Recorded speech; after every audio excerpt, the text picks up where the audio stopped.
mid-morning from Çanakkale in the Asian side of the Dardanelles Straits of Turkey. We are on the ferry leaving 2 hours later than planned because of the massive winds coming in. There is so much to talk about here. I did a live virtual tour last night. This is a city of about 150,000 people. Incredibly important historically, because 30 kilometers south of here are the archaeological sites or the ruins of Troy. Famous city of Troy. It was Troy 6 that was made famous by the Trojan Wars. There is no historical evidence of an actual horse. However, it does show up in Greek mythology, and of course Homer's Iliad, an Odyssey written 500 years later.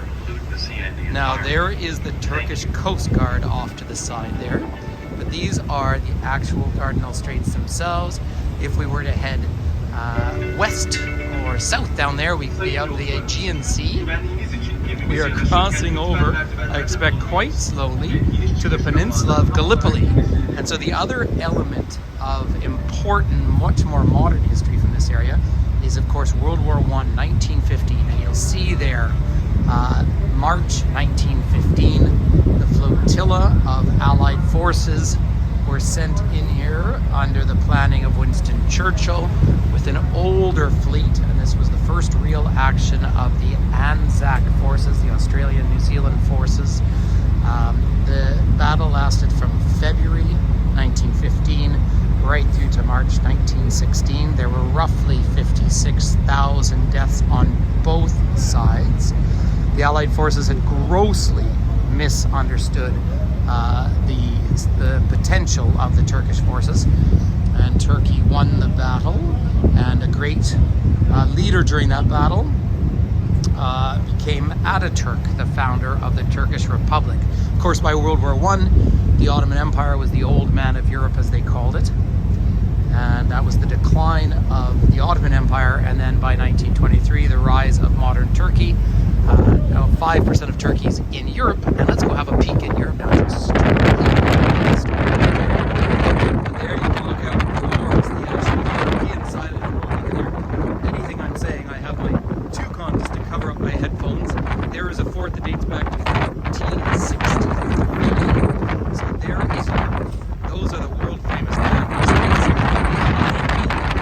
over to the east and north, over to the more receding Sea of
behind that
tour the battlefields a little bit, although we're running so late now, we do need to get back up to Istanbul.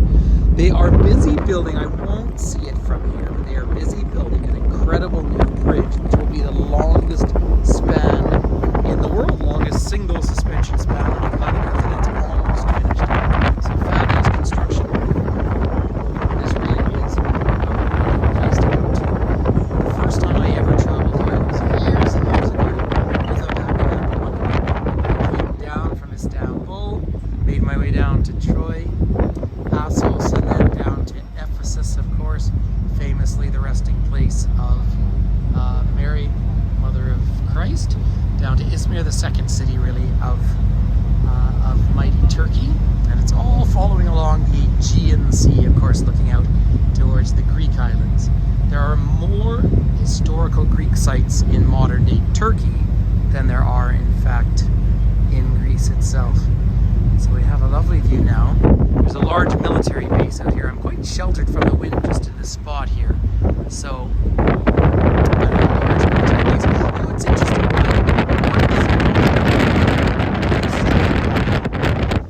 Turkey being it was fascinating watching this ferry sitting in port this morning.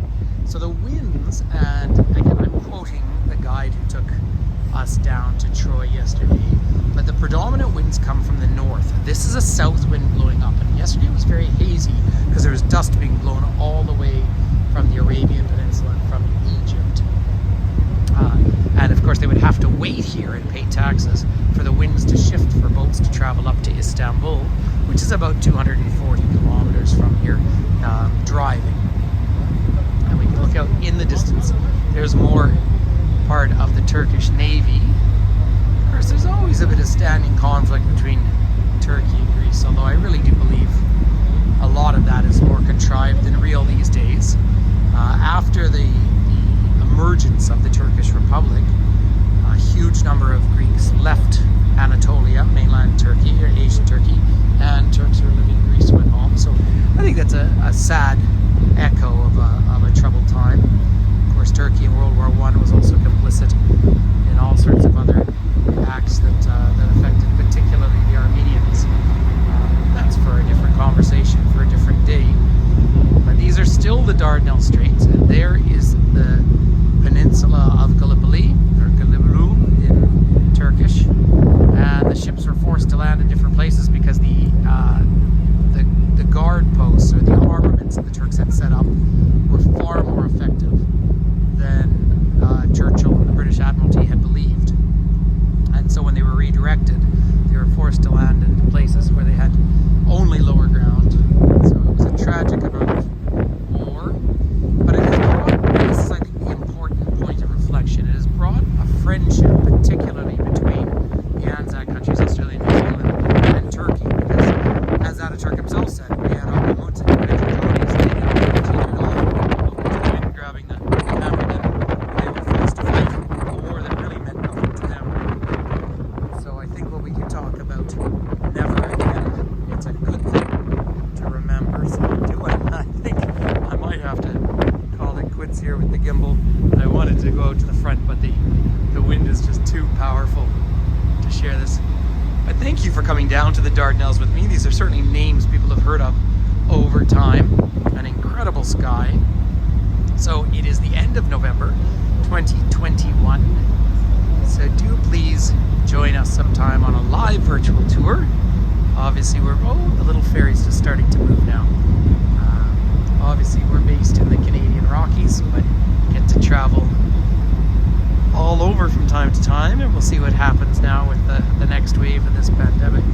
But it's sure a treat to be back here in Turkey, and I have a lot of lovely things to say about this really magnificent country. So here we are in one of the most famous waterways in the ancient world and the modern world. And hopefully you'll hear me just fine after the great winds. So have a lovely day or evening wherever you are in the world, and we'll touch base as soon as possible. Goodbye from the Dardanelles and Çanakkale. But Çanakkale, incidentally, Çanak is pottery and Calais is fort.